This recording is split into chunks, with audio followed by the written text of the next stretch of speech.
Hi, welcome to this week's episode of A Few Minutes at Meucci's.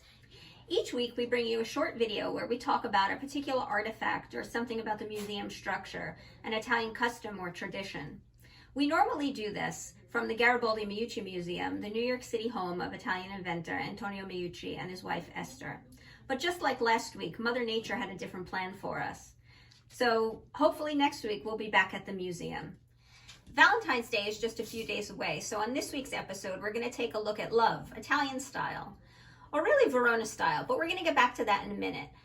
If you look up the legend of Valentine's Day, or I should say legends because there are quite a few, ranging from a pagan ritual to a celebration of a Roman queen to the Christian version of celebrating Saint Valentine. However Valentine's Day came to be, it is clear on February 14th, Verona, Italy is the place to be. When you think of romantic cities in Italy, it's not unusual for your mind to immediately go to Venice or Capri, maybe even Florence. But in fact, it's Verona, Italy that is the city of romance in February. But why not Verona? After all, it is the backdrop of one of the greatest love stories ever, the story of star-crossed lovers Romeo and Juliet. Each year, during the multi-day festival called Verona in Love, a giant red heart is painted in the middle of Piazza di Signori, which is one of the main squares in Verona. And around the heart are concession stands where they sell food and jewelry, flowers, really anything you could think of. Part of the festival activities are free concerts, a letter writing competition. There's even a half marathon. Let's talk about the letter writing competition for just a second. Juliet's house is one of the focal points of the Valentine's Day festival.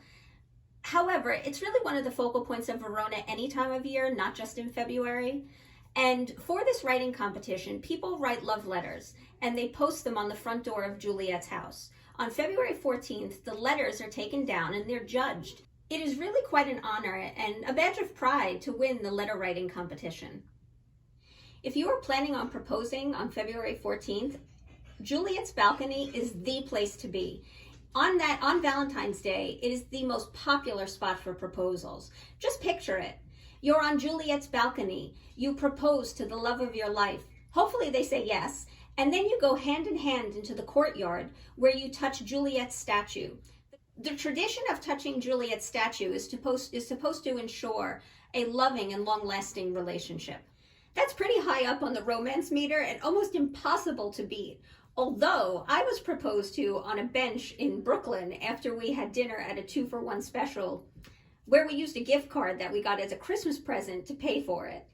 To mark the end of the Verona in Love celebration, the town releases thousands of red paper hearts from the bell tower and they float down onto the lovers.